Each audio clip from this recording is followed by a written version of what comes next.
Okay, yeah, now we have people here.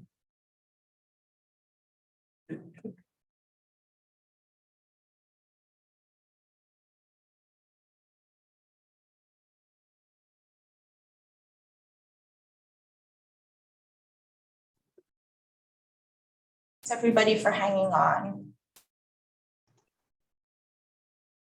Who's that guy sitting on your right? Who is that masked bandit? We have a guest today, but we'll get to that.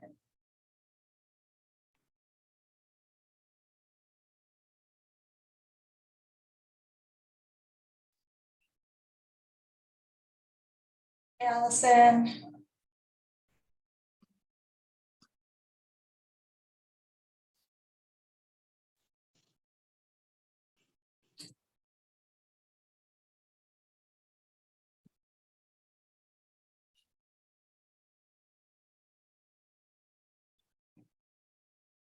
Give folks just a couple more minutes. Okay, there's.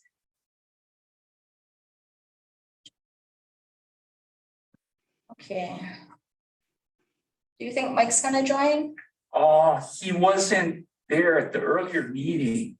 Okay. Yeah, Just waiting on Mary then. Mary was here earlier, right? yeah, she was here. Oh, there she is.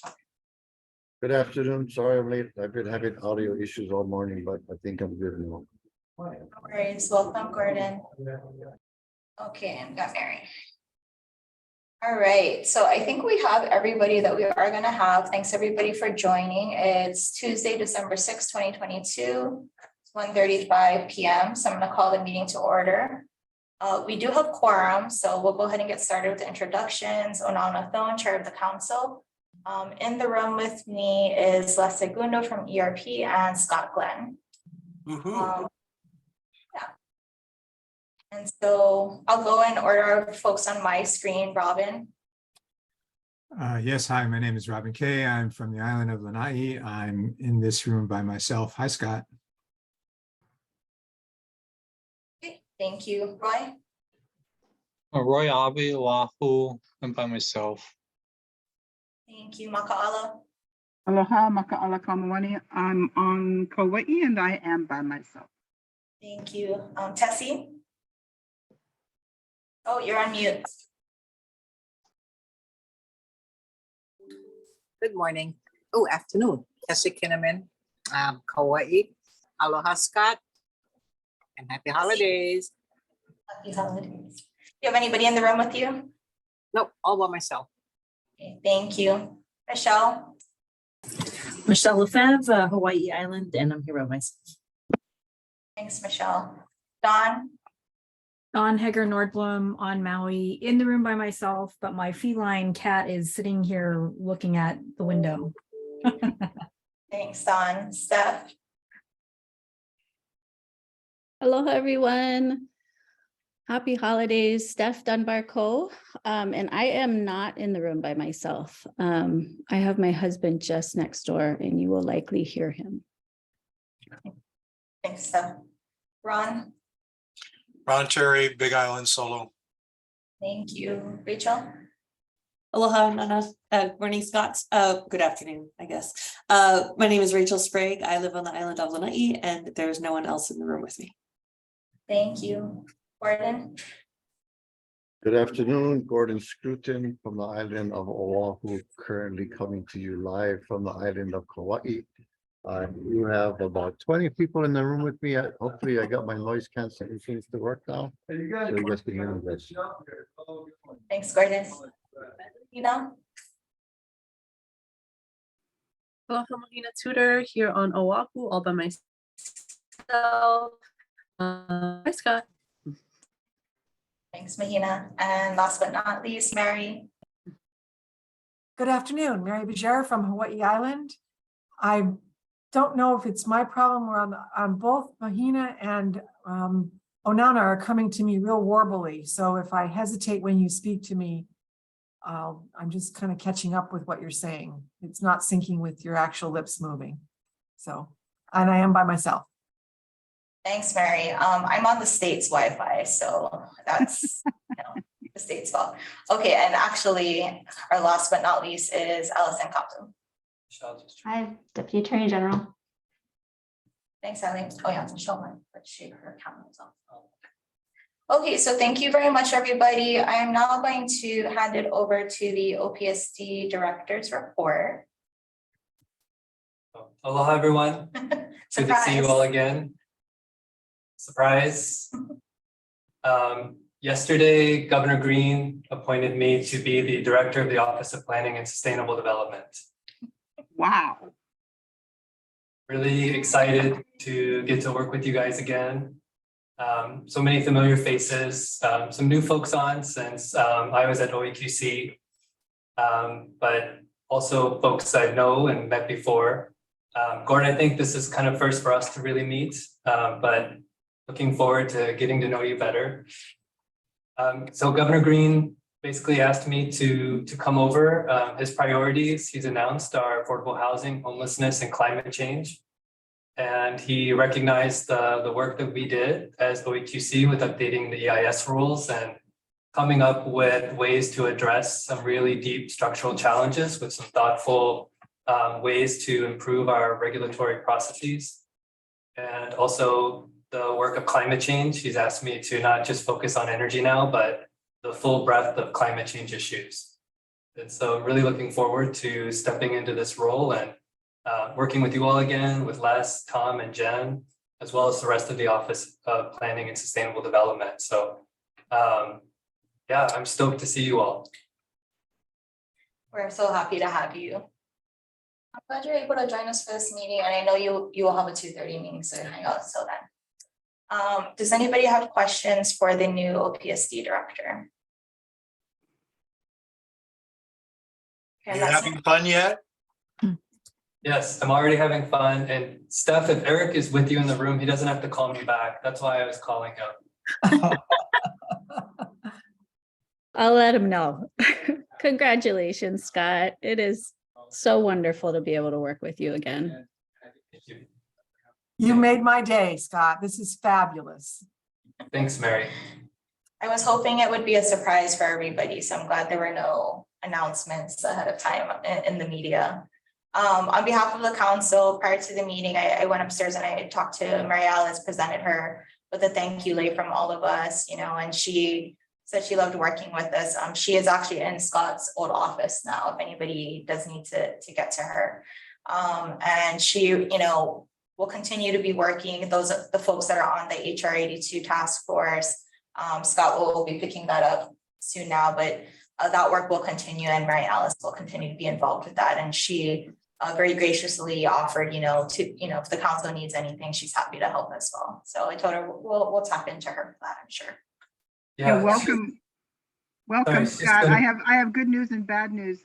The meeting that we had that was in person, Tessie and I wandered over together, as you know we are wont to do, and of course got lost in the building trying to find where we needed to be. But we found Marialice's office, so we know where yours is.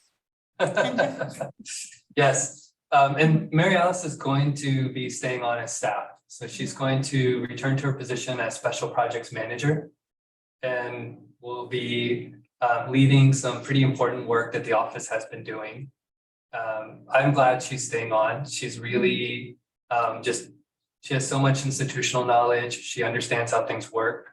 And frankly, I've known Marialice since I was a grad student. And so she's someone that I've looked up to and considered a mentor in planning, and being able to have her as a resource means a lot to me. Thank you. Yeah, thanks, Scott. Any other questions? Sorry, go I ahead, have a Rob. question. I can't hear you. Scott. Yeah, and has the governor made any announcement about DLNR? Not that I've heard. Mine actually hasn't even been publicly announced in like a news release or anything. And I haven't heard a DLNR. Okay, thank you. Congratulations. We're delighted. Speaking for myself, I'm delighted that you're back on board. It's great. Thank you. I noticed Lanai is a little overrepresented now on the council. Finally, we finally got it. Two of us. Yeah, congratulations, Scott. I was just curious, who's taking your old energy chief position? Do you know yet, or? I don't think it's been determined yet. Oh, okay. Thanks, Roy. Any other questions, comments for Scott? Is there any kind of a confirmation process within which a citizen might participate? Yes, there is. Yeah, so we'll ask if the legislative committee can, track the GMs coming through and, let us know when we can offer support. And the other bad news is that most of us still have your cell number. Yes.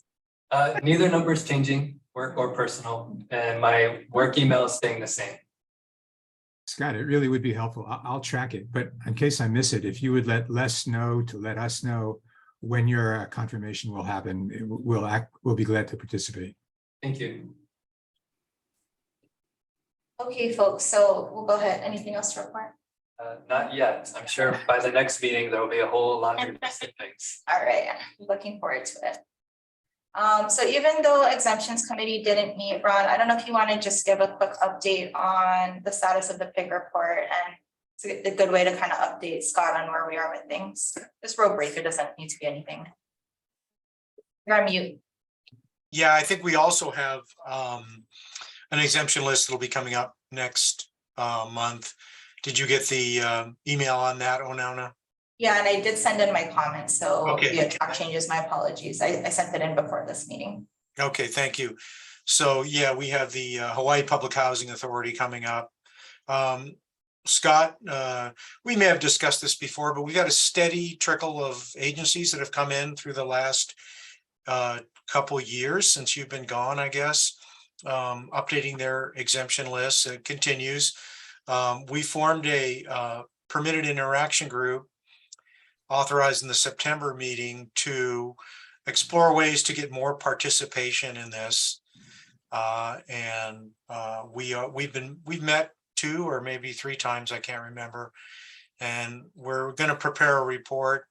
It could be as early as January with some advice to the council on what they might want to consider for getting more participation in both updating the exemption lists and actually doing exemptions. Many agencies just kind of forget about it.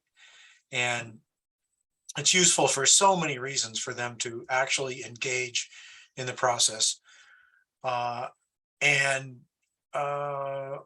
did want to ask, since you asked me, I guess I can, the permitted interaction group people that are here, would it be possible to have a meeting next week? I'll contact you about details later, but can we do it, or do we have to defer till after the holidays? Available. Can? I can. Okay. Makala, you're on there too. Yes, I can. Okay, I'll just send a doodle poll out. And that's that.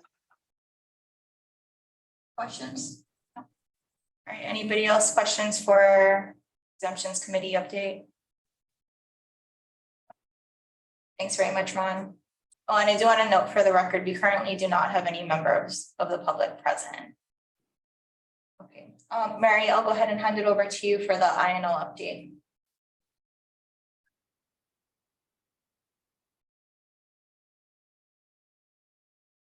Thank you very much, Madam Chair. This is so exciting. I'm like, my whole thought process is thrown off. We're going to get so much done. I can hardly wait, Scott. So the INO committee is on their way for our next forum. Wayne Tanaka has confirmed that he can participate on that date. So thank you, everybody that helped me tag team him. And Can you say the date again real quick? The date is January 11th. We've asked the participants to log into Zoom, and the same thing is true of any members of this EAC body to log in at 11:30. We're committing, we said that the panel will actually speak from 12 to 1 o'clock, and we'll set the Zoom up to run from 11:30 to 1:15 so that we're all on in plenty of time, and then give ourselves a little buffer after the end of the forum at 1 o'clock. There's like one last question or one little chat thing that we have to deal with. So if you all would commit from 11:30 to 1:15 on Wednesday, January 11th, please. And the title of our event that day is the Clearing the Hurdles of EIS. The panelists that are confirmed are Ron Terry and Wayne Tanaka from the Sierra Club. Mahina is still recruiting someone from our host culture to provide the perspective of our host culture on that body. And that when the other panelist is selected, if the three of them would like to have a fourth panelist, I leave it up to them to do so, with really kind of an internal deadline of knowing about that before the end of the year, before the end of 2022. So that's where we are with our forum. The next item on our agenda. Mary? Go ahead, Ron. I'm sorry, Mary. I'm on that panel? Yes, sir. You're in charge of it. Okay, what do you want me to talk about? We discussed at our prior meetings of the full EAC that the subject matter would be clearing the hurdles of EIS. But there's three of us, the three of us that are doing it. What particular, I mean, I could probably talk about EAs and EISs for 5 years. I could kill you with it. And, Go for it. You know, what do you really want to hear about? Well, what we would really like to have called this panel was EIS for Dummies, but we were afraid that wasn't politically correct to do so. But I share that with you as a way of answering your question. We heard particularly from our Kauai member, Maka'ala, that there was a real need in her community, and we all agreed in our communities, if we were honest with ourselves, that we have a lot of citizens that are interested in what we do, but they get lost in what we do and what the rules and things like that are. So we want to just really kind of. So you want a 15-minute overview of the law, the rules, and the process? Probably more the process than the bullet rule. We want to get it to the citizen on how to use it, where to go to look for things, and how to understand. I think one of the things we would like to see explored is what's a trigger and how does it get triggered. I think that's where people get confused. Okay, So that's if we could definitely address that. definitely part of the law. Okay, well, all right, I'll take little bits from that, and I mean, you can really, you really could talk, 10 hours about I this, understand. that topic. So Yep. I'll try to do something that I assume what's Wayne going to be talking about? The same thing, but just from his Sierra Club perspective.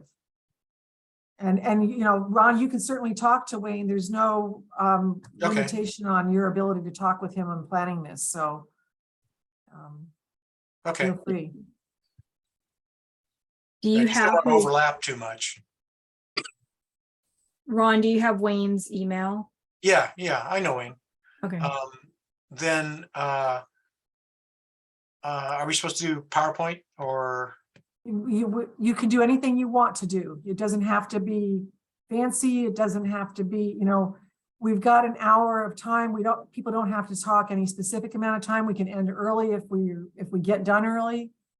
It's a forum. It's meant to communicate what our subject matter to as broad an audience as possible. Okay, maybe I'd rather do something like a 10-minute talk and then have more questions. Right. That'd be great. Okay, thanks. Okay, I saw Michelle and Steph both have their hands up. Michelle, go ahead. Is there a flyer that's going to be prepared, or is there already a flyer prepared? No, we haven't prepared a flyer at this time. Okay, I was asked to give a guest lecture last week at Hilo's environmental impact assessment class, and the professor specifically asked, when's the next forum and what's it on? And I was like, there's one coming, and I will send you the information as soon as we have it. So I can shoot her the date. It'll be for her next semester's class, but I'll shoot her the date. Thank you, Michelle. I appreciate it. And it's really good to hear that they're aware. Yeah. If I can interject there, Mary actually paid for the person to do the flyer for all our last ones. So I know with Scott there, maybe we can get some traction on getting help with a flyer template. Steph, you had something? Yeah, and forgive me if this has already been worked out, but just in hearing Ron's questions, it made me think that it might be really beneficial to make sure that Wayne and you aren't covering the same ground necessarily. You know, as in a typical panel, to maybe have a 10-minute, as you shared, Ron, intro, and Wayne doing the same, and then have some really good questions teed up that kind of speaks to each of their strengths. And that might really help the audience get as much as they can from these two experts. Thanks, Steph.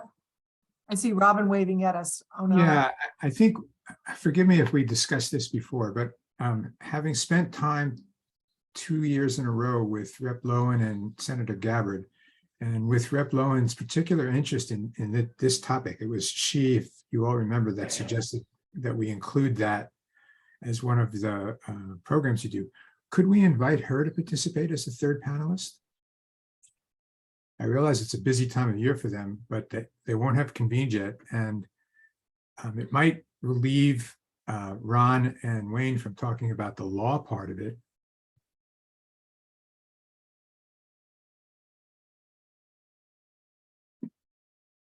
I like that idea. The only thing I'm concerned about is last time we had things on Ledge happening around Ledge, all our people dropped off the panel. That's the only thing, is I would hate for Ron and Wayne to be stuck, you know, without a third person. That the date of the panel is 1 week before the opening of the legislative session. And typically the Finance Committee does all of their hearings that prior week, which is, we did discuss that when we picked this date, but we didn't want to wait till after the session was over. So that's why we're taking the chances. And for that reason, we did not ask anyone that either worked in a legislative office or was elected to serve on the panel. We could talk to Rep. Lowen and say, we'd like to invite you to do this, but is it realistic to, you know, to ask you? We could, you know, possibly, you know, do it in that manner. I'm just hesitating just because of her, you know, elected responsibilities. So Maybe Robin could ask her, and if she was totally 100% into it, we could do that. But if she's like, I don't know, let me see, I'm kind of busy, blah, blah, blah. Robin, I'll send you the email that I sent to Wayne, and you can maybe use that as a format of what kind of ask we're doing. Sure, she's been, I mean, one of the things that I really like about working with Rep. Lowen is she's been very quick to respond to emails, and has been very interested in this particular component of the EAC. So, Onana, do you think it's a good idea to invite yeah, her? I think it's worth reaching out to her. Okay. If we do it soon, if, you know, I know folks aren't opposed to it. It sounded like you were potentially looking for a full person anyway. It sounds like you guys were having room for, I mean. Yeah, I'll reach out to her. There's room Okay. and time in the format. Okay.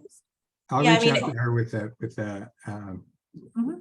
a gentle way of saying what Dawn said, which is, you know, please don't say yes if you're not going to be able to fulfill it. I'll say it nicer than that, but okay. Okay, are there any other questions regarding our January 11th forum? Thanks all. I really appreciate everyone's participation. It makes for a far better event if we're all involved. The next item on the INO agenda is the elevator speech and EAC binder description. I want to thank Onana for working on this, and you all have the link to it. I think it's better if you individually pull it up on your computers rather than us trying to read it on the smushy screen. So I'm not going to ask. I will actually say thank you, big thank you to Rachel, because she took a lot of that binder description and really from passing. And so she did a lot of work on it.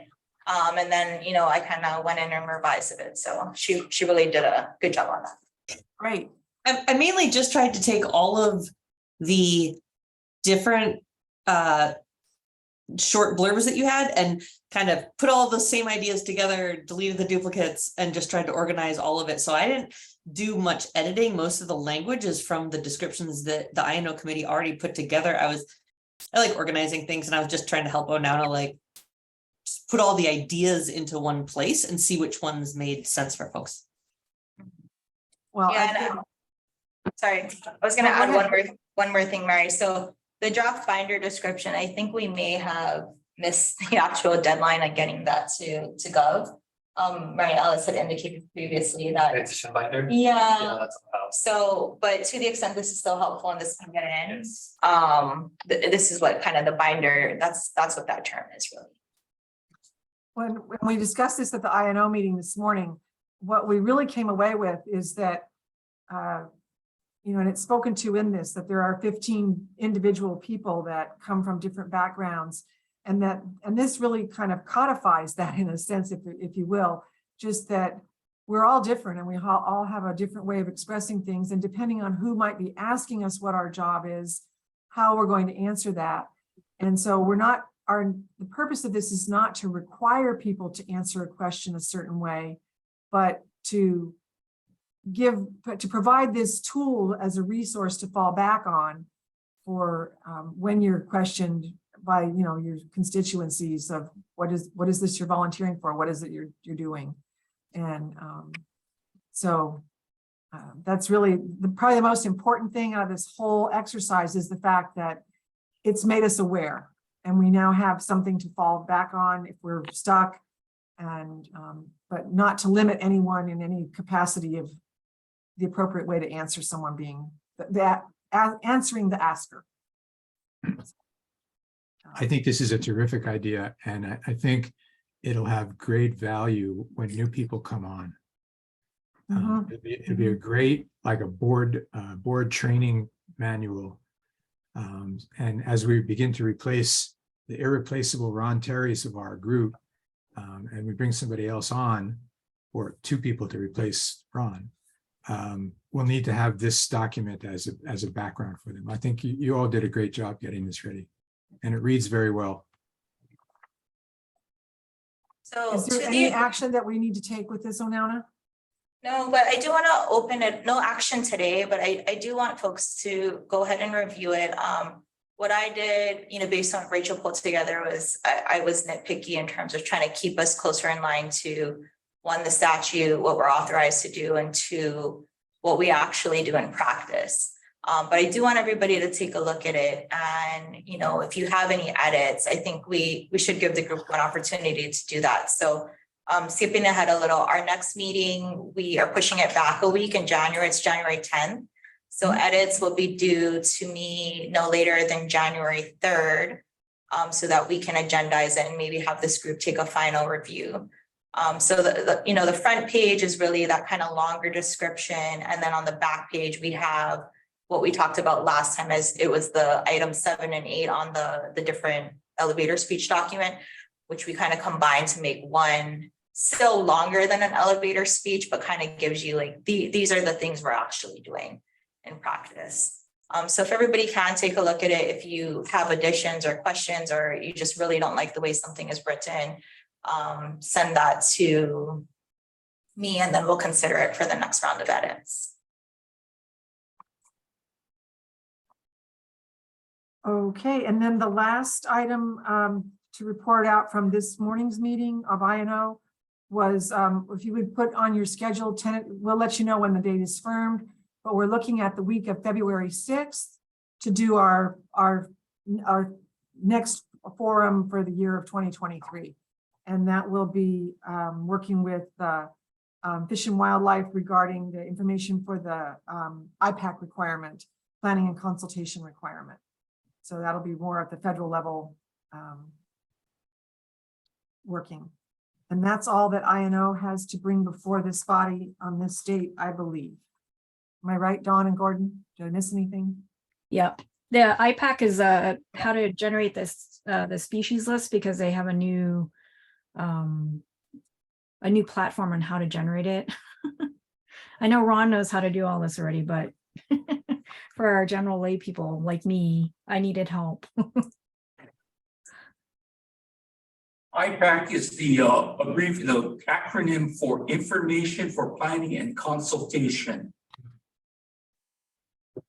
Thanks, Les. And thanks to INO, I don't have any other questions. Anybody else? Questions or comments? All right, well, Mary, looking forward to seeing the email or the flyer that's going to be coming out to everybody ahead of that forum on the 11th, right? Okay, Steph, I'll hand it over to you for the annual report committee update. Thank you, Onana. The annual report committee met today. We had full quorum. And it is with a light heart that I say we once again passed the 2022 annual report out of committee. If you recall from our November full council meeting, there were some amendments that needed to be made before the council is ready to vote on that draft of the annual report. So the changes that happened in this final draft that you all hopefully have had the opportunity to review and look at in the agenda today was some formatting with bulleting to really highlight our 2022 highlights, if you will, as a council, as well as some language at the end that Onana put in to balance our responsibilities, if you will. So with that, we can open it up for discussion, or we could call for a motion and discuss prior to the vote. Right, so I don't think we need a motion, right? Because coming out, well, the recommendation out of committee is to approve, is that correct? Yes. Yes, okay. So I think we technically don't need a motion for that. Okay. So yeah, it's open for discussion. Say thank you very much, Stefan, to the annual report committee for getting this done, and we will get it in by our deadline, which is tomorrow, assuming that it passes through council. Okay. Looks great to me. Thank you. Yeah, I would third, fourth, fifth it. Thank you. It's nice to have it be less painful, I guess is the word I'd use, than it has been in the past, and it looks great. It looks great. I think it serves the purpose. And again, I would ask the committee that, you know, if in this process you came across information or things that you'd like to expound more on next time, please make notes for the next one so that we can make it better each time. And thank you very much, Steph, for sharing it. I know it was not without some consternation, so thank you. I would just like to add, Steph, I think that, and not to take away from prior annual reports, but I think this is far more readable and digestible. And I think it's the direction that when you and I first joined the council, we were trying to go in with the annual report and got stymied in the bureaucracy. So I think that this is a huge improvement and easier for the general citizenry to understand. Good job. Well, thank you both. This was, I also need to say that the committee was a huge help and of the same mind, which is really helpful. So big thanks to Michelle and Roy and Tessie.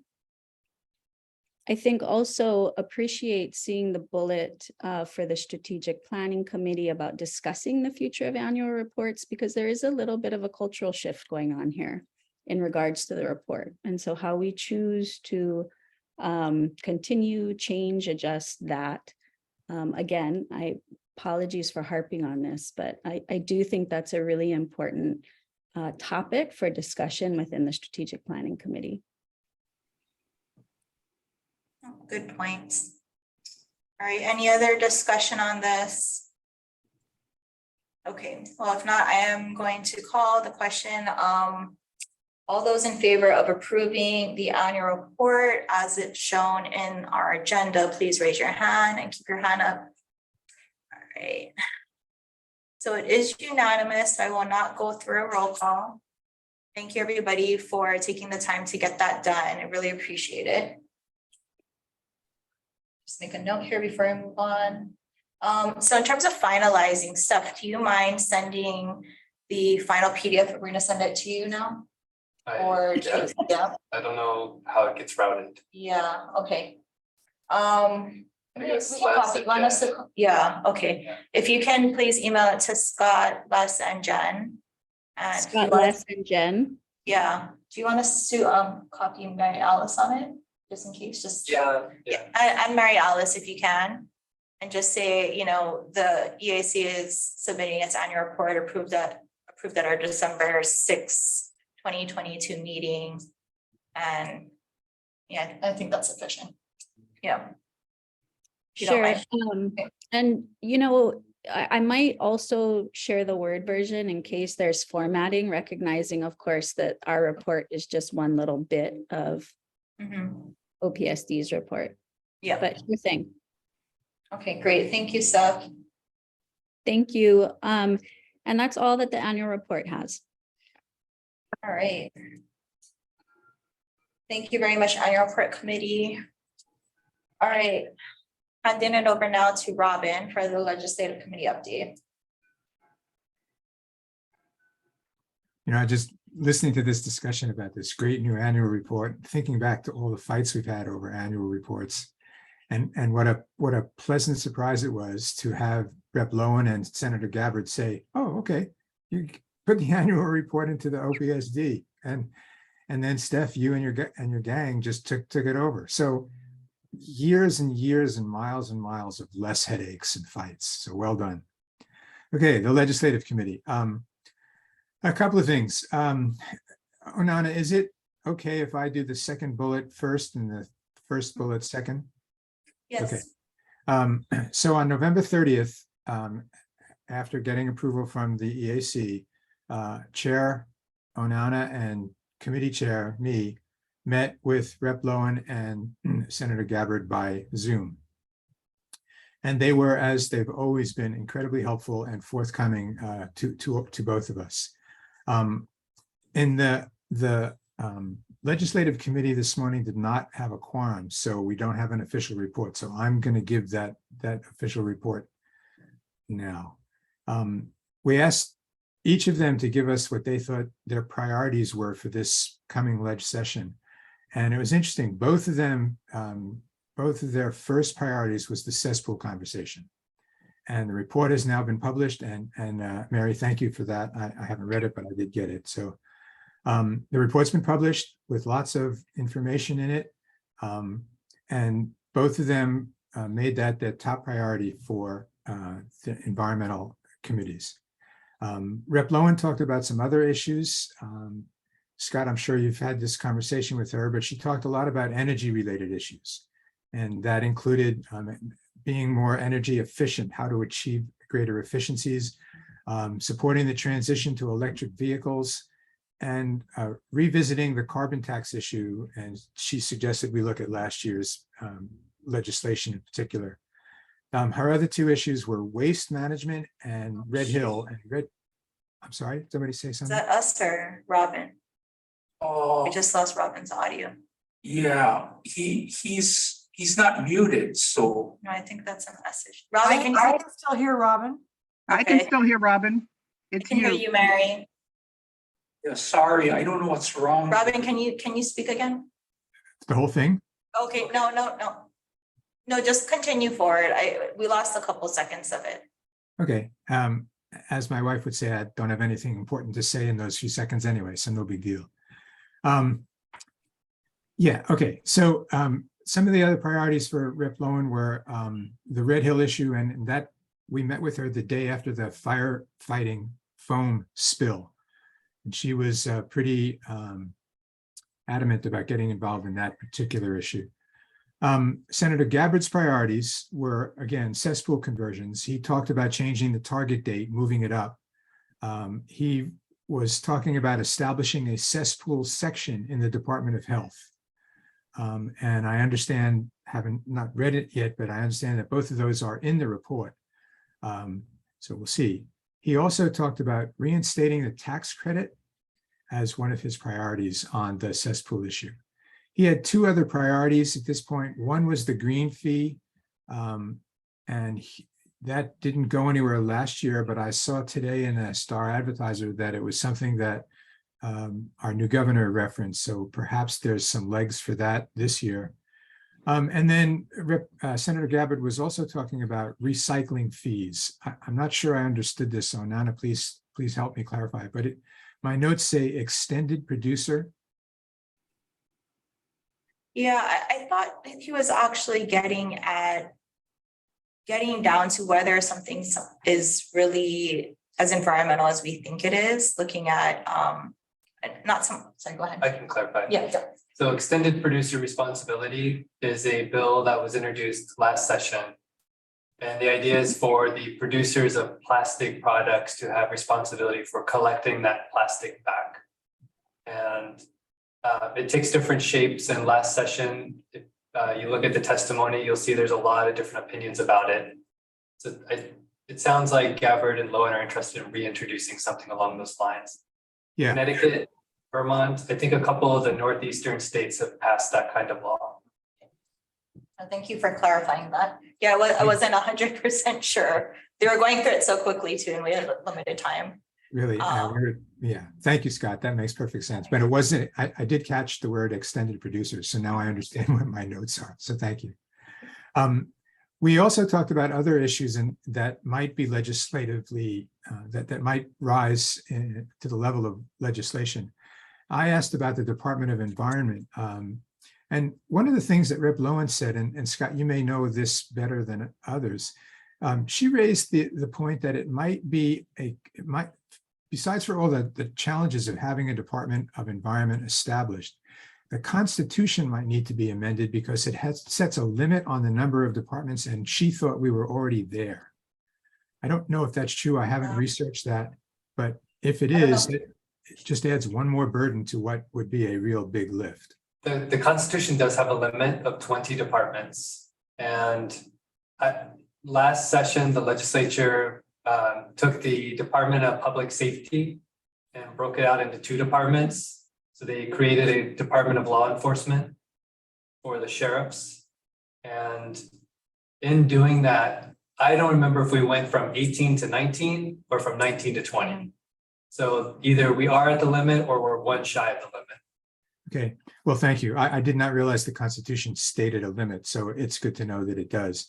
But they also thought that it was going to be challenging, even if that was a surpassable challenge, because, for example, DOH supported it, but DLNR did not support it. It was very difficult to establish a new department. And also, they did not know at that point of our conversation whether or not the governor would be supportive. They thought that would be a key factor if he was. Senator Gabbard talked about SB 2971, which was biomass burning, as possibly coming back up. And also Senator Gabbard was interested in reintroducing his Green Amendment. And one last piece that they said that I thought was really interesting and particularly germane to us was the prohibition of the aquarium trade. And they were talking about reintroducing HB 1084.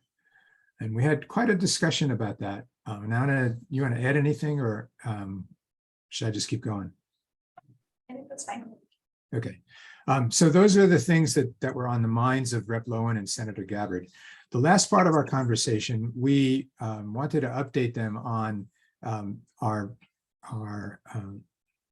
now being part of the OPSD. And we talked a lot about, Onan and I, about what a positive experience it had been so far, how helpful Mary Alice was. They had a couple of things, they heard a couple of things from us that we had discussed with Mary Alice, 2 in particular. One was about having an executive director, as Scott used to be, for us, and that position was vacant and then eliminated. And so we talked about that, and we also talked about getting some travel funds. And their thought was that either or both of those would be better off as line items. I don't think we got as far as to how that would happen and who would do it. It's something I think now we should talk to the person sitting to Onana's on my screen. Right. Since Scott was always so creative in finding travel funds for us, he may be asked to do it again. But I'm sorry. legally creative for the record. But we did raise it with them, and so they are aware. In particular, given the need for having more in-person meetings, Les was very kind in giving us some budget estimates, so we gave them that. One of the questions that was not answered was, should there be an executive director, would that person be appointed? Is it an appointed position? Scott, you were appointed, were you not? Right. Appointed by the governor. By the governor, right. Yeah. So it's that's also appointed by the director type positions. So that's why I'm just distinguishing it. Okay.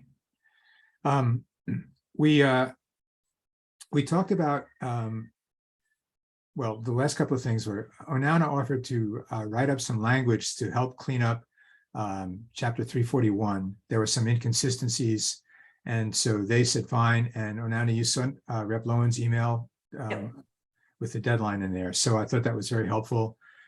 We also talked about not opening 343 again. Because too many changes it might open it to other kinds of changes. And so they thought perhaps that guidance might be a better way to do things than reopening 343. And I'll give a little bit more context for those two. So chapter 341, I think we touched on it in rules and maybe a couple other committees. When we got moved to OPSD, our statute still refers to some sections that have since been repealed. So we just want to clean that up. It's not, huge deal substantively, but it has caused a little bit of confusion here and there. So we'll work on drafting some language to propose to Rep. Lowen and Senator Gabbard, and that shouldn't be a huge issue. The ask about chapter 343. So it's a little premature. I mean, this is something the PIG was working on, but I did let the PIG know I wanted to bring this up to Rep. Lowen and Senator Gabbard, since we were having that meeting with them ahead of this next meeting, and potential fixes to account for the exemptions process. So the way that we approached it really was, what appetite is there to reopen chapter 343 and for specific changes, really addressing kind of the de minimis stuff. As Robin reported, the feedback was really that should be better done through guidance. Now, this hasn't gone to the PIG yet. We'll be having a PIG meeting next week, so I can give the PIG a little bit more context on that for discussion. But that's kind of where it went. And we can see whether or not that we think that's something that would work. So that really was the gist of our meeting. We followed up with a thank you. We thank them for being supportive, and we thank them for making the changes that turned out to be really very good for us, like the annual report and putting us into OPSD and out of DOH. Any questions on this so far? Mary, I saw you had a hand up. Yeah. I'm sorry. I just wanted to make sure I got you were talking about the two bills that Gabbard wanted to bring back. So that was Senate Bill 1071 on biomass. Did I get that right? No, 2971. Oh, golly, 2971. Okay. And the other one was 1084, House Bill 1084. For the aquarium trade, yes. Okay, thanks a lot. Yeah, Scott has to go. Thank See you. you later. Thank you. All right. Thank you, Les. Bye. Thank you. The second bullet, which was the first on your agenda, is a discussion of possible legislative changes to be proposed. And we wanted to give all of you a chance, like we did last year, to raise issues you think you'd like to see introduce this legislation this coming session. Which is why I wanted to do the second bullet first, so you got a sense of what our two committee chairs preferred or were interested in. Go ahead, Mary. Mine's not really additional legislation, but I'll just kind of piggybacking on the end of Robin's existing report and remind all of us, but kind of especially Ron Terry. When we did 343, we had sort of a list of things we were going to put into what we were calling the green report. And we've just not done that work, and we need to, we're sort of like, phew, we're over with 343, but we're not really, because we never finished that guidance document. And so I'm not sure who's going to do the guidance document. You guys all know that's going to be my weak link because of my lack of understanding of 343. But I'm volunteering to help in any way I'm capable because I really see the need for us to get that guidance document done. And it doesn't need to go to the legislature, but we got to work on it during this legislative timeframe because we're going to lose Ron in June. So, end of speech. Thanks. No, good point, Mary. Good point. Any other comments on legislation? There's one more bullet, and that's for Mahina, but anybody else so far? I see Steph has her hands up. Steph? Yeah, not new, but would love for us as a committee, if we feel it important. I think the opportunity for a green fee is incredibly impactful, and an opportunity the likes of which we have not seen here in Hawaii. I know that it's built momentum, and I think it's at a critical point. So for us to kind of chew on potential testimony or where we might stand on that. I do think we have a friend in Governor Green, and now with Scott in this lead role. Obviously, whoever comes to pass the head DLNR is going to be incredibly important as well. But I do think that this is incredibly important legislation. Thank Could we you. please have a definition of green fee for us dummies? To me, it's something you pay to play golf. That's all I know. So There were probably 5 or 6 green fee bills last year, none of which succeeded. And it was to attach a separate, and so there is a varied answer to it, Mary. There's not just one answer, but it was to attach a fee that would be applied specifically back in most of the legislation to parks and natural resources. And it would be extracted from visitors primarily to natural resources. I'm trying to be vague because there were so many different variations of it. Onana, you want to be more specific? No, I think that's right. I mean, and, it comes to mind, other countries do something similar, right? When you go in and you have to get like a visitor's visa that you get right at the airport, and it's, 20 pesos or whatever, depending on which country you're in. But that's where it's collected, is like, upon landing in the country or the place that you're going. And that gets put into whatever special fund it's for, right? Yeah, so to helping keep up and maintain these natural resources. When I think of a green fee, it's for specific attractions that, both visitors and Kama'aina use alike, but that are really impacted by, tourist use, right? But again, it depends. Sorry, go ahead. Example, I go, and I think Ron, you do this too, but I fish on the mainland in different states. And with each state, I need to pay a pretty significant resident fishing license. Even if it's for one day, I pay $100 in Oregon to go fish for salmon. We don't have something like that. And so I think that part of the idea was to generate a new source of income. And a lot of the green fee legislations earmark those funds for natural resource preservation, not just for the general fund. Right, so right. As you can imagine, they didn't pass, and they got a lot of controversy and a lot of testimony. And one of the things that I thought was interesting that Senator Gabbard said was one of the challenges to the green fee this year was the diminishing number of tourists. And at first I thought he was referring to the Japanese tourists, which we know the numbers have been down, but I guess our tourist numbers as a whole have been down. So anyway, Mary, does that answer your question? Does that help? What's a green fee? It does, thank you. I just wanted it to be a record that what we're talking about, and Okay. I can send you the numbers of some of the bills from last year. And anything else, Makal? Yeah, just specifically for that, we participated as an organization, as a community in Honolulu, and several discussions about green fees. when we go to DLNR and we say this resource is getting beat up, or this resource is depleting, or this resource has good regulations, but they're not being enforced. When we said all that, their answer was always, we don't have funding. So the issue is, for me, the issue is the nexus between the impact and the source of the money.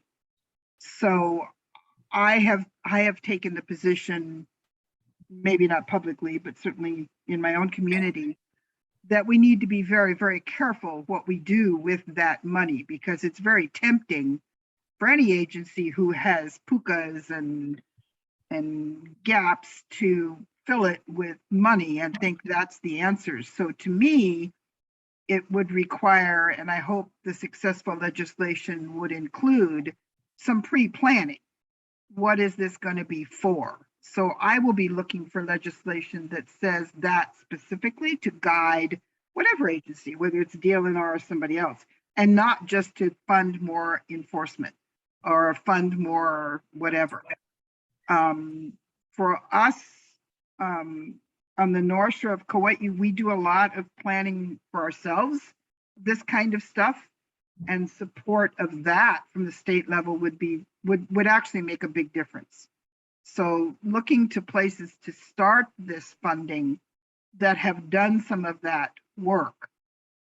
This is not for reforestation of the Mauka lands, if you get my drift, but it might be for reduction of invasive species. It might be for those kinds of things that do impact health and safety of visitors, water quality in the streams and ocean. So part of me narrows it, and part of me recognizes a possibility of widening the perspective. So I just suggest that we all give that a little bit of thought. What does that really mean to you? Where would that money go? And what places do we have, or what work have we done already that would have benefited from just a little more reliable funding? On the other hand, Gabbard's point is well taken. By the way, we're not shy on tourists over here, but it's not a really reliable source, right? It goes up and down. So you want to be very cautious about,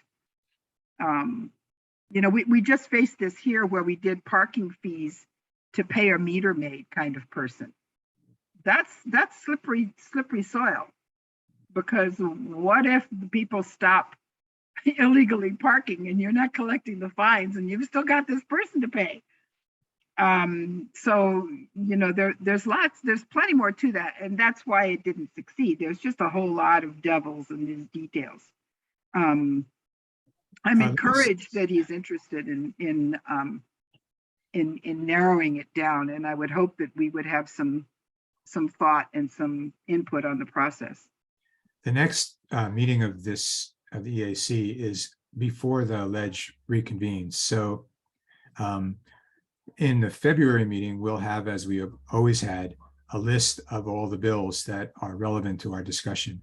And the last bullet, and I'm not there quite yet, but the last bullet, and Tessie, I see you got your hand up, I'm not ignoring you. The last bullet in our committee's report is for you to approve Onauna and I to make testimony, which we will of course discuss with all of you. So Tessie, you're on mute, Tessie. What is the reasoning for the House bill with the tropical fish collection is returning on the floor, being introduced? Was there a reason?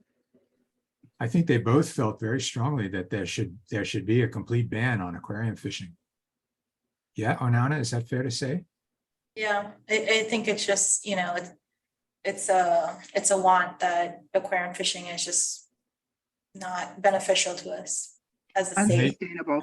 And they did not see the value in having, lists or not exemptions in our context, Ron, but bag limits and that kind of a thing. It was all or nothing. Otherwise, people were going to find ways to get around it. So, and they were both both right there.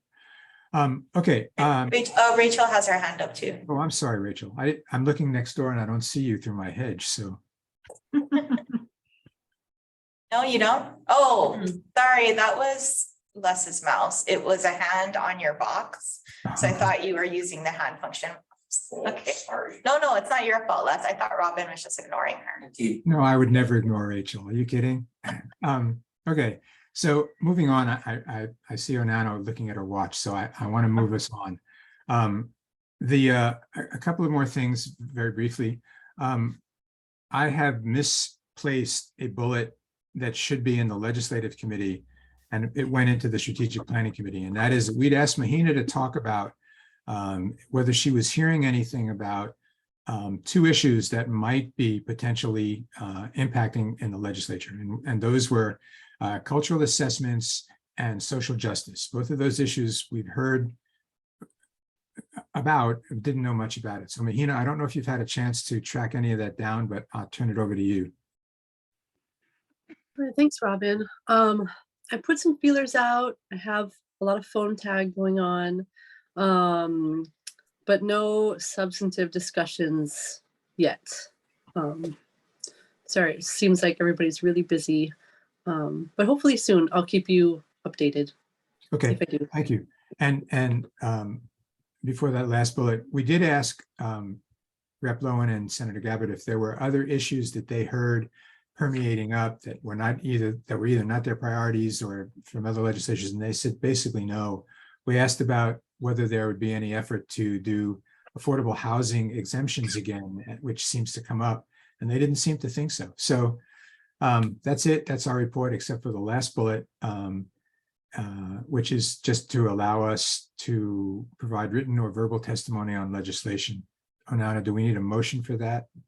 Yeah. We need, okay, Ron, are you making that motion? Or you question? Go ahead. I had a question, but. Okay. No, go ahead, make the question.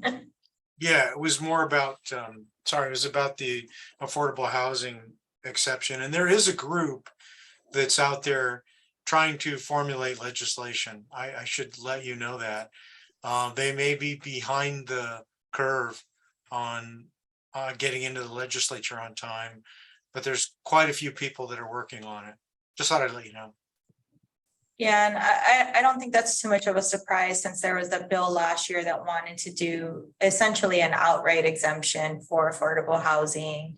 And if you folks recall, we as a council did submit comments on that bill, essentially recommending that the existing exemption in the rules was sufficient, right? So that bill got a lot of attention. It ended up not, I mean, it didn't pass, but yeah, I wouldn't be surprised if something like that came up again or stronger. I can guarantee it's coming up. Yeah, we, Wayne Tanaka and I were asked to sit in on a little committee of house builders, of affordable housing developers, and help them come up with rules that might be acceptable from an environmental perspective. So we gave a lot of input. We had probably 8 or 10 meetings over the last year and gave some input. It seems to be, I haven't heard anything in a couple months, and I would think that it should have come to a crescendo last month, getting ready to get bills before the legislature. But there will be some a refined version of what we saw last year, I imagine. Oh, that's helpful, Mary and Ron. Thank you for raising that. We will watch for that in the list when the bills start coming out. And I would ask all of you, by the way, if you hear of a piece of legislation that is relevant, we cannot easily miss some. So please send them to me and I'll add them to the list. Do not hesitate. Even better, when we start out with that grid, we usually have a lot more, because you know how many bills are introduced. I think it's 3,000 or something like that. So send it to Les to send to you. Is that the procedure? You can send it to me, and I'll work with. I would have worked with Mary Alice. Now I'll work with Scott on having a real broad look at that. Yeah, and I'll also add that first bullet point under the legislative committee update again to the next meeting agenda, so that we can continue the discussion on, legislative changes that we might be interested in. Okay, good. Thank you. Yeah. So Ron, you're moving with somebody second. Second. Yeah. And Well, Ron, are you actually okay with making the motion to? Yes, I did Okay. intend to make the motion. Yes. thank you. Okay, thanks. And Tessie seconded. Thank you.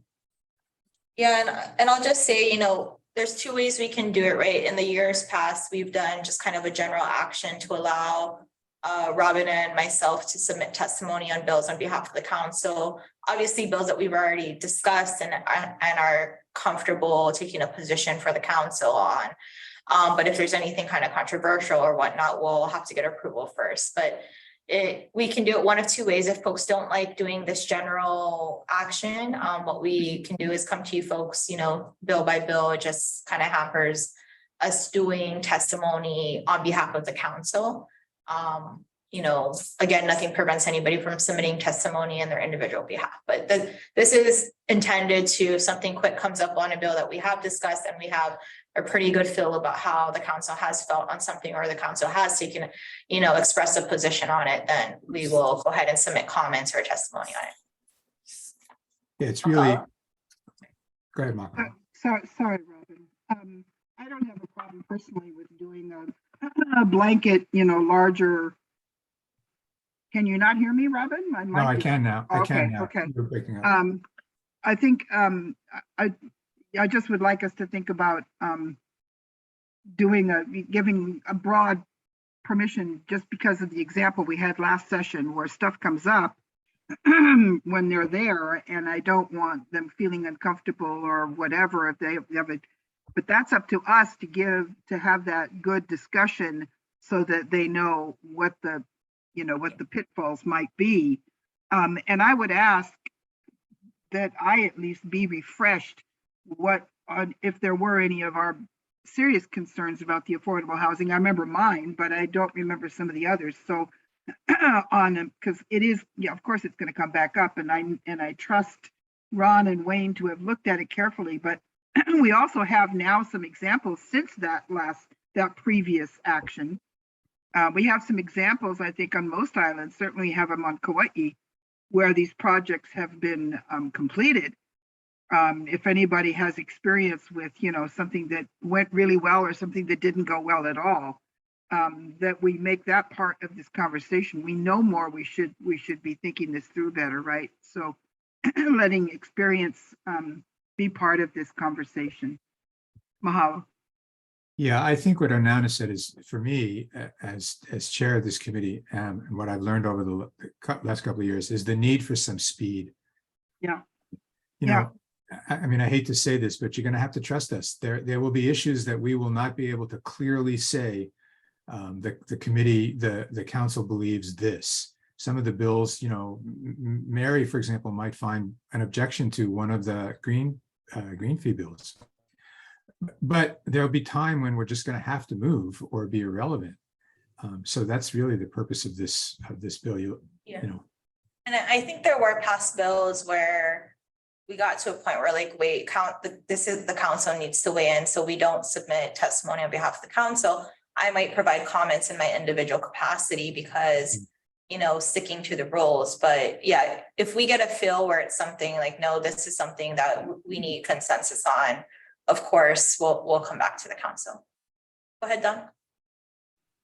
Oh, no. Okay. All right. Anybody else have? Yeah, We're in just discussion. to comment, yeah. I'll have comments on the cesspool bill. So, yeah. I'll try to get information to you folks. I think there's a lot of misconception on cesspools, but anyway. Oh, that's helpful, right? Yeah, and even on the green fees and cesspools or whatnot, I mean, I know everybody has a lot to do, but if we are going to take kind of strong positions on some of these things, and folks have resources and are aware of studies that have been done, I mean, I think the council should be looking at that stuff, right? I mean, so we can really make informed comments and informed testimony. So please feel free to share with your fellow council members on the resources that we should be looking at for that.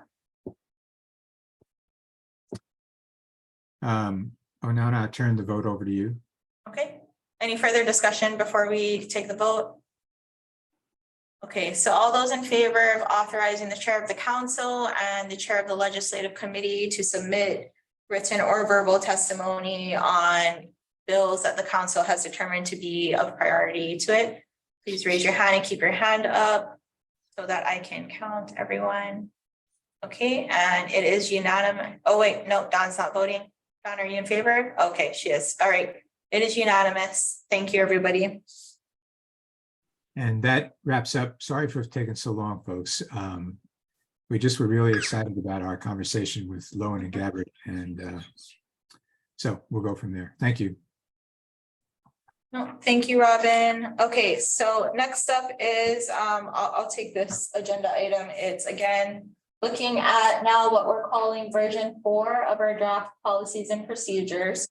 I went ahead and compiled comments from the members, and I think Jody and Allison provided some comments as well to the EAC procedures.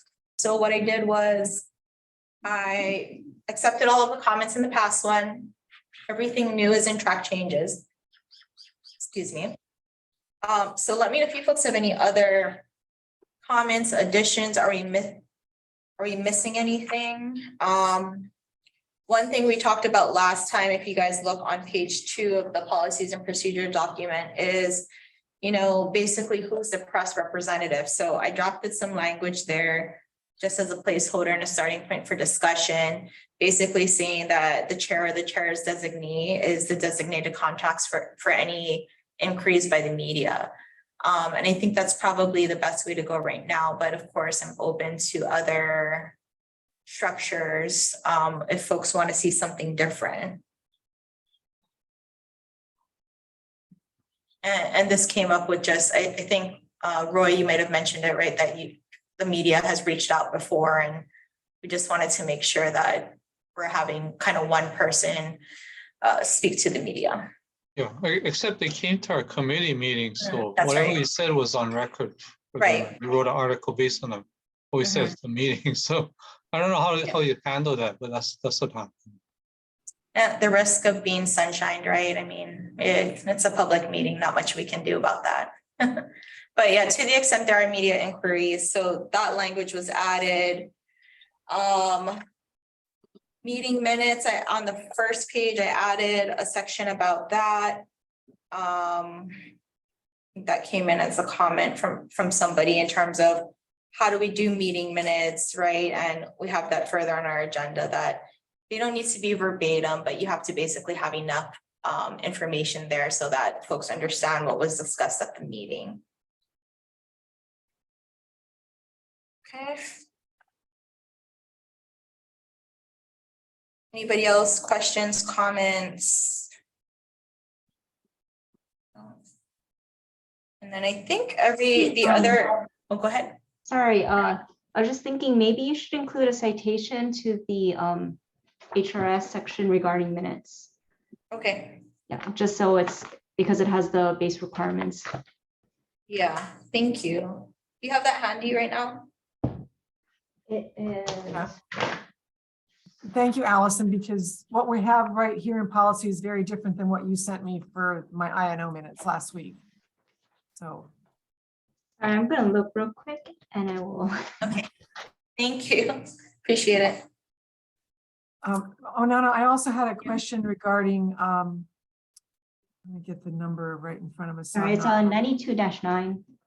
92-9, thank you. I'm wondering if Les has some input under the travel section. Because his request to us regarding providing copies of stuff that we're not used to doing. We have to turn in our tickets no matter what.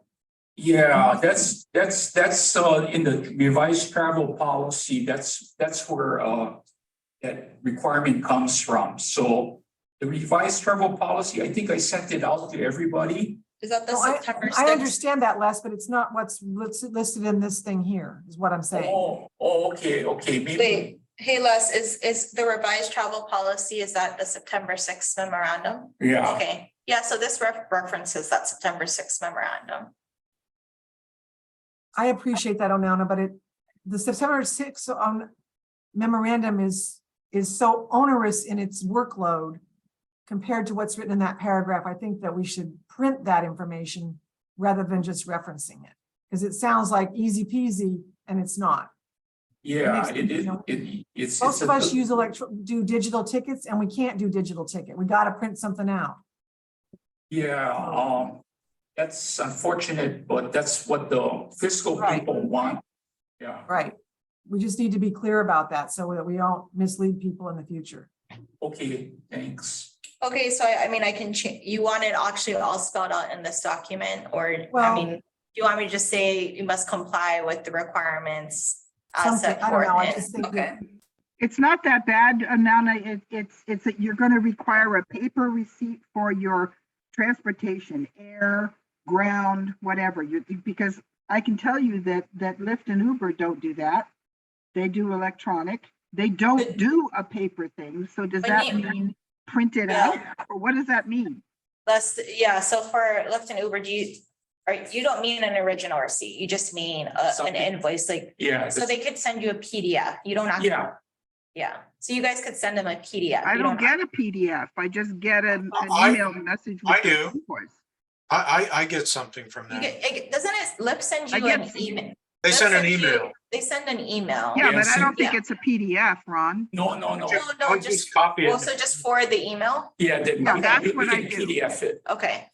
Yeah. Well, you can print to PDF, right, and turn anything into a PDF. Okay, so you want to take the digital that we get from Uber and print it to, save it as a PDF, and then send that PDF to Les. To the DBED address. Yes. Okay, and then the paper ticket for the airlines, Rachel is saying, they don't even get one. Yeah. So we have this form for ticket, it's not a lost ticket, but it's a form that you need to fill out. Do you need the actual boarding pass or just a print confirmation of the booking? Because, I mean, the boarding pass is not even the receipt. Yeah, the print confirmation of the booking. Of the booking. Yeah. Okay. Do you get that from Mokulele, Rachel and Robin? Yeah, I thought I sent that, but they actually wanted the boarding passes, but obviously Mokulele doesn't give you boarding passes. Yeah, so. I mean, if it's acceptable, for most people, obviously get an email receipt of the ticket, but I'm guessing they want to see that you actually took the flight. Yeah, that's it. They want to know you actually went. Yeah, so Les gave us it's a super short, it just said I affirm that I took these flights. Yeah. And it wasn't the end of the world, it was just, Les, didn't you guys, I mean, in terms of the booking, didn't you guys make the bookings? At least for mine, I think. And I got a copy of that. So obviously you have a copy. So obviously that doesn't work. But Ron, what Les is saying is it's not the booking that is the issue. The state of Hawaii, and it's not just for EAC, it's for State Foundation on Culture and the Arts. It's for the legislature. It's everybody. They have to show proof they sat their butt in the seat. Yeah, Not I off at the other understand. end. Well, the booking doesn't work at all. Right, it's gotta be. and It's gotta that's be a one of the- ticket. Yeah. The boarding pass is more legitimate in the state, in the eyes of DAGs. Sure. Although you could get a boarding pass and then not go. Yeah. People do it every day. And I would say. But if that happened, Ron, then they would get confirmation that the seat went unsent. And they would get a credit for that ticket, and so then you would be busted.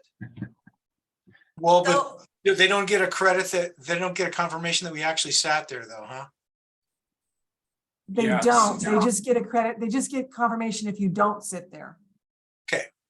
So for the folks not flying Mokulele, when you go to the airport, I know for a fact you can print a boarding pass for free. So you just check in on the kiosk. So please do it. You guys know you got to do it. Take a picture of it, PDF it. You don't have to actually send your paper. You just got to email it. So Yes. Can everybody agree that's something that's doable? Thank you. Thank you. Okay, so I will change that language to say that you must comply with travel memorandum and these changes right now. Okay. Any other comments on this document? So we'll look it up. Just, Onana, will you delete the draft? The word draft that I have on my legislative committee procedures, or do I need to do that and resend it to you? I can do it. Okay.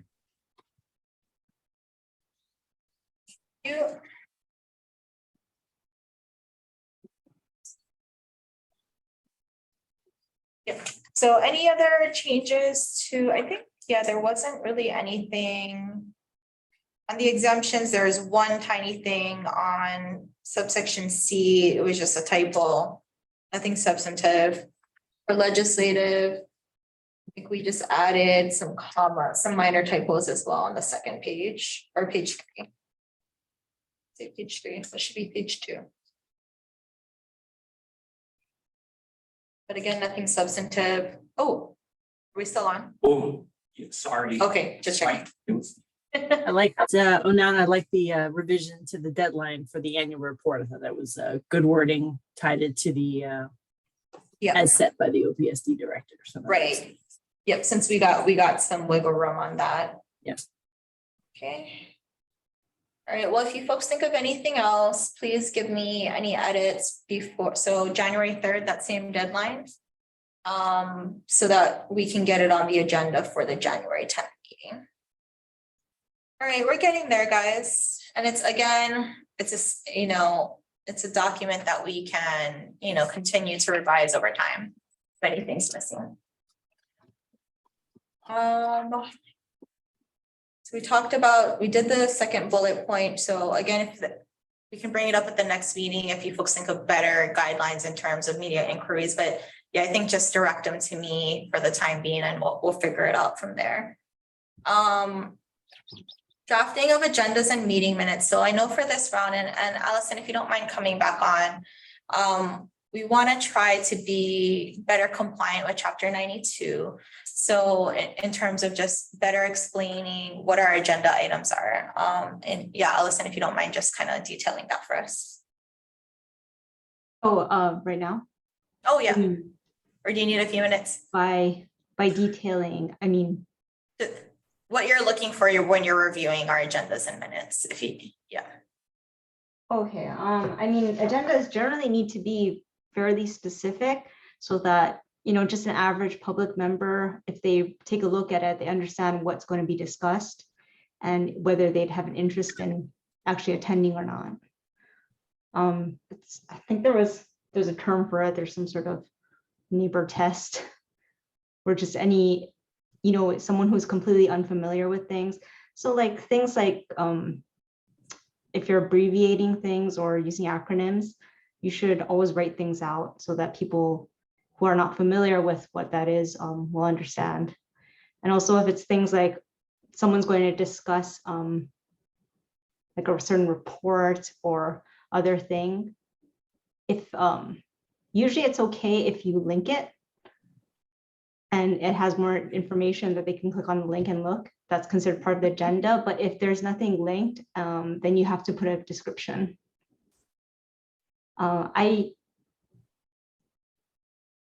Off the top of my head, I'm not sure what else to discuss, but I can provide more information. No, I know that with this last round of agendas, there were some comments back. So I just wanted to, since we have everybody, if you had specific things you want to see us do better, just, let us know basically. Yeah. Okay. I'll just add the other thing that Allison corrected me on was I did not include who was present at the meeting. That was missing, and that I didn't put, like she said, the acronym, I put the acronym for Fish and Wildlife instead of spelling out Fish and Wildlife. And there's something else I was missing. I mean, like most of us, all of us know what that is, but maybe the average public member might not. Right. There was a third thing. I'm forgetting it now, Allison. Oh, and for the members being present, that's for the meeting minutes.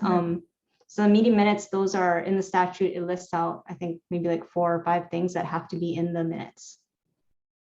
Yep, so that was HRS 92.9, you said, right? Yeah. Yeah, so for committee chairs doing meeting minutes, if you guys can consult that statute when you're doing meeting minutes. Say it again, please, Onana. HRS chapter, section 92-9. Okay, and while I Allison, have- could you chat that section to us at some point? Is it possible? I do have it in front of me.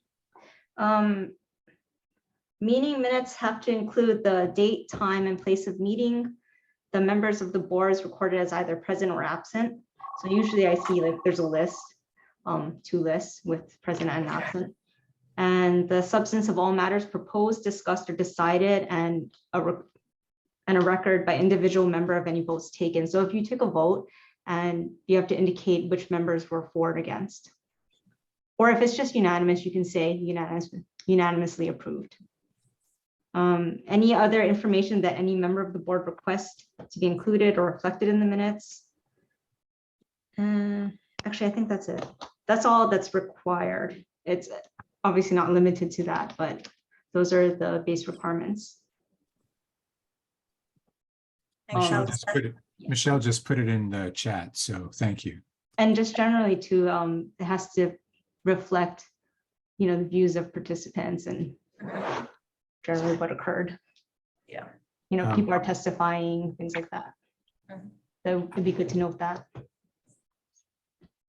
I want to just take a second to publicly thank Les for going beyond the call. And I was on the mainland with an iPad trying to put together the agendas and minutes for 2 meetings, and I just couldn't do it. So I sent it in gross form to Les, and Les put it together as a professional, legal, appropriate document. So thank you, Les. I apologize, but I just couldn't make the iPad do it. Oh, no problem, Robin. That wasn't a problem at all. Thank you.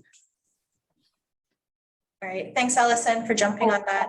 And to the extent that anyone has any specific questions, feel free to ask me, because I do have very specific guidance documents too. Oh, that's helpful.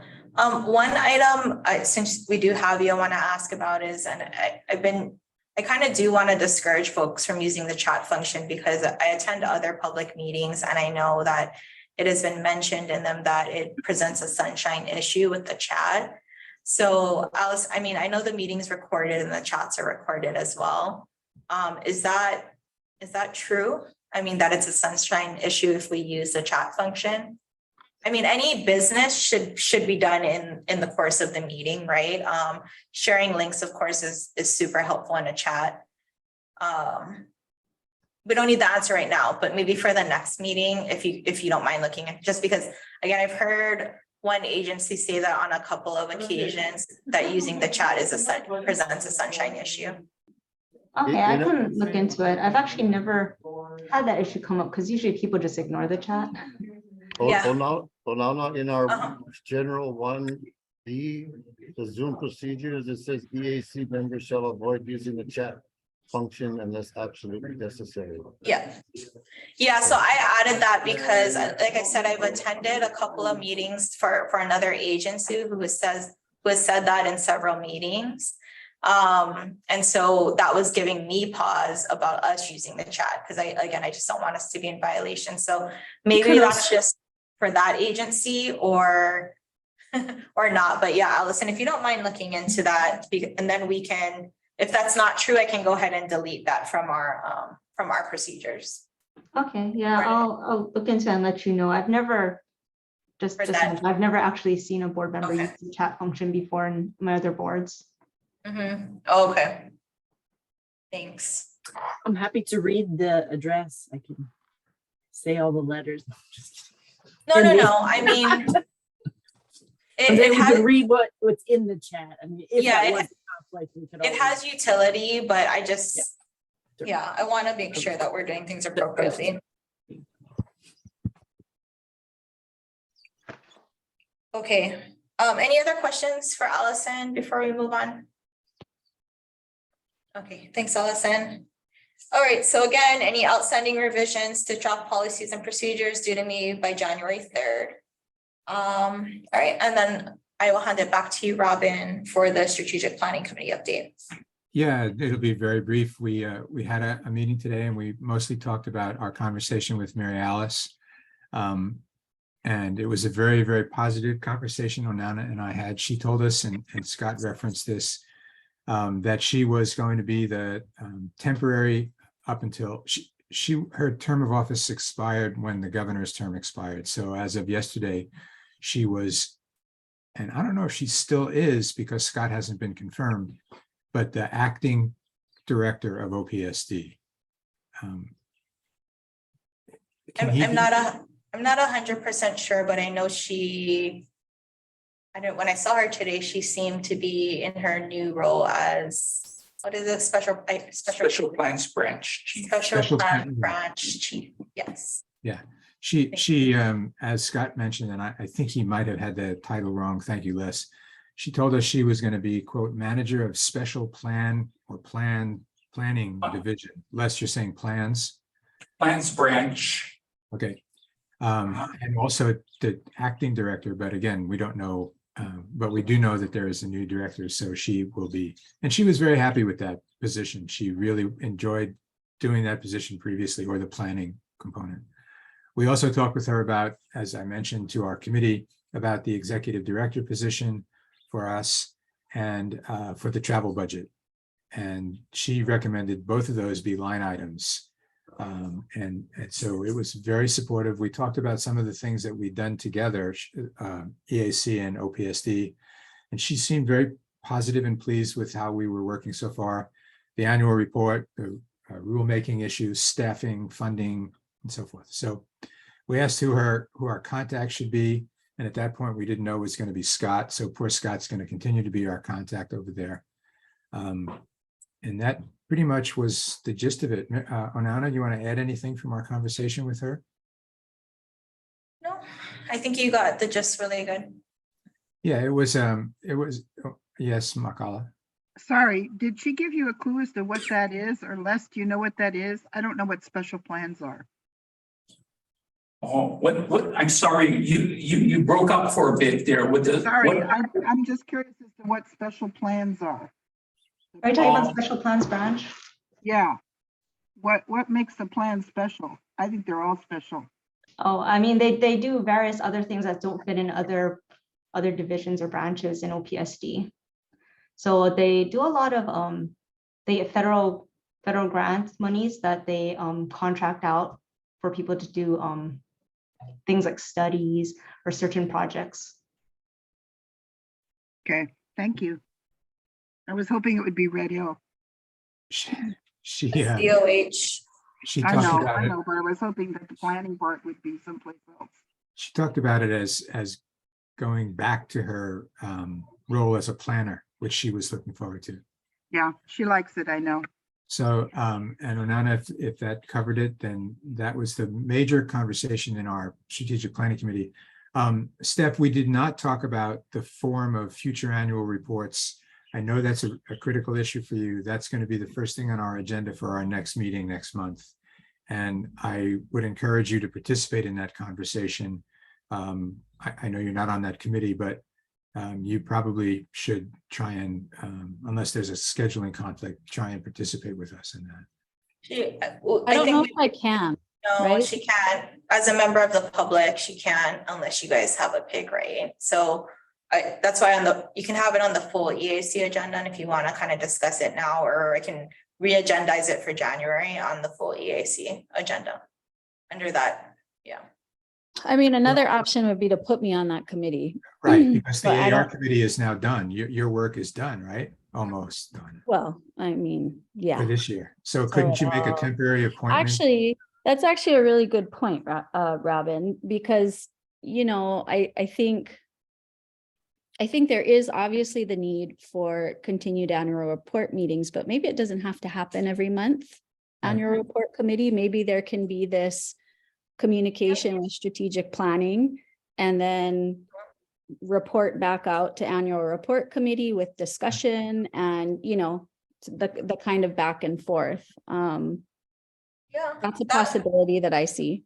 Yeah, that's true. I mean, not every committee meets every month, so I mean, I can add you stuff. And then if you wanna go to that meeting in January, for example, or for a certain amount of time, and then I don't know that I would say, Roy is actually on strategic planning, so you got with you on there, half of the annual report committee would be on strategic planning as well.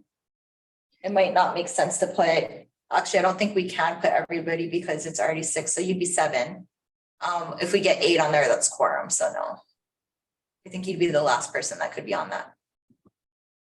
I would be okay with that. I think that makes sense if, you know, obviously if the chair wants that, both chairs. I could also see, you know, given that this is we're moving on into January, that's a really light time for the annual report committee. And so maybe, you know, we don't have an annual report committee until March. And that would give us 2 strategic planning meetings and, you know, a sort of breadth, if you will, to then come back to the annual report meeting and really chew on something. Mm-hmm. How does that sound to folks?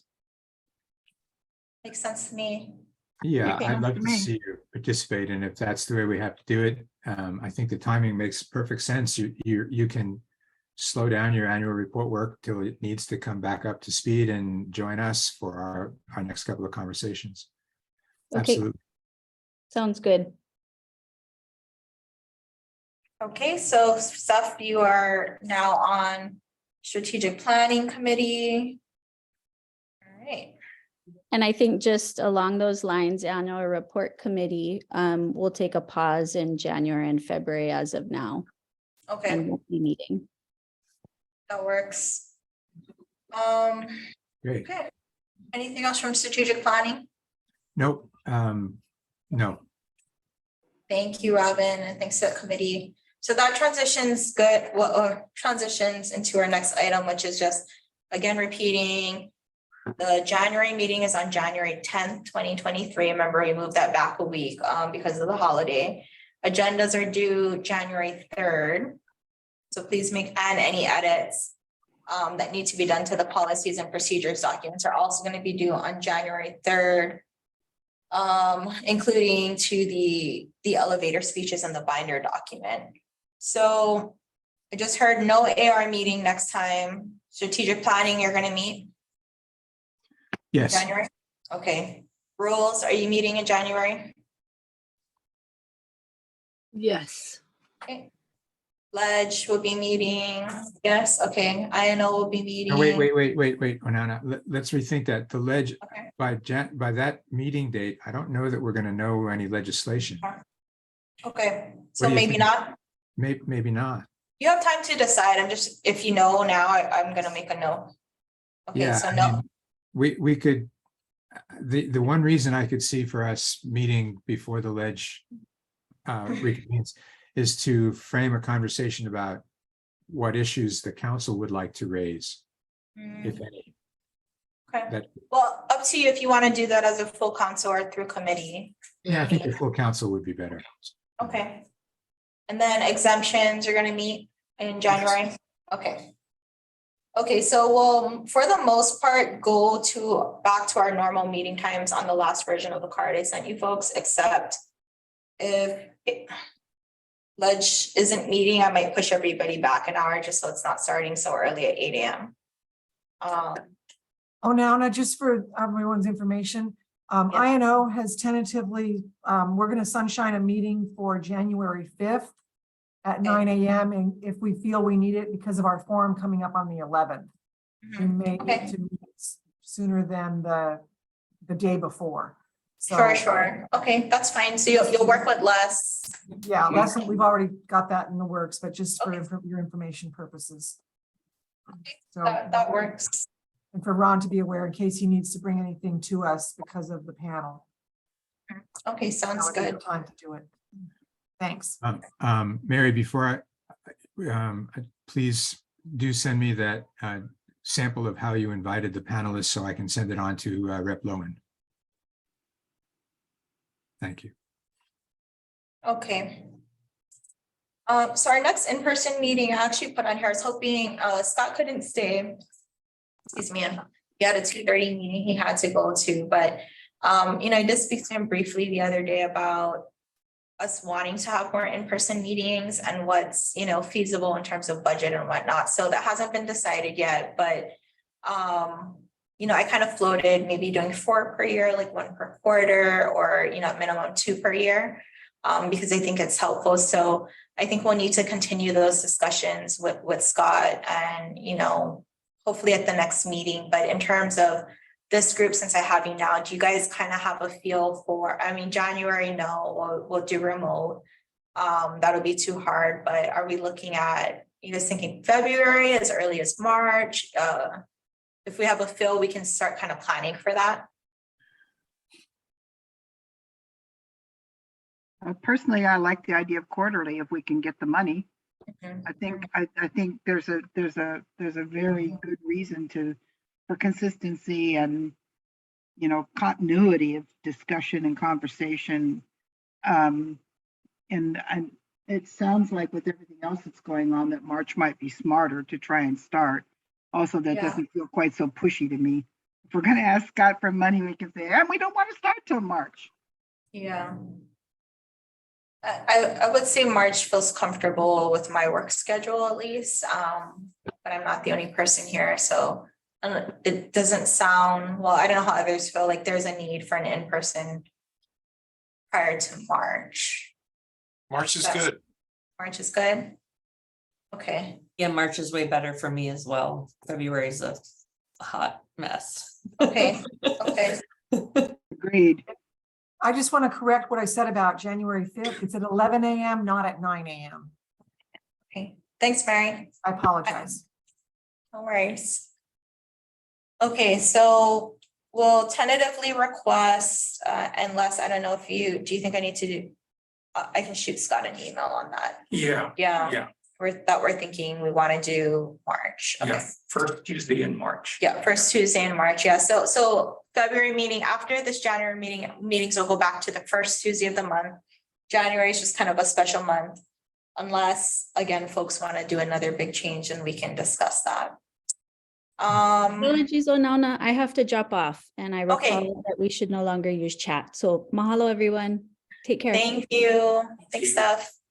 All right, well, we're just about done. So at the next meeting too, with Scott there, hopefully we can actually raise what's an appropriate number or realistic number, I guess I should say, of in-person meetings that we think we can get.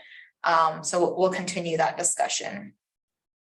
But I don't have anything else. Any other announcements?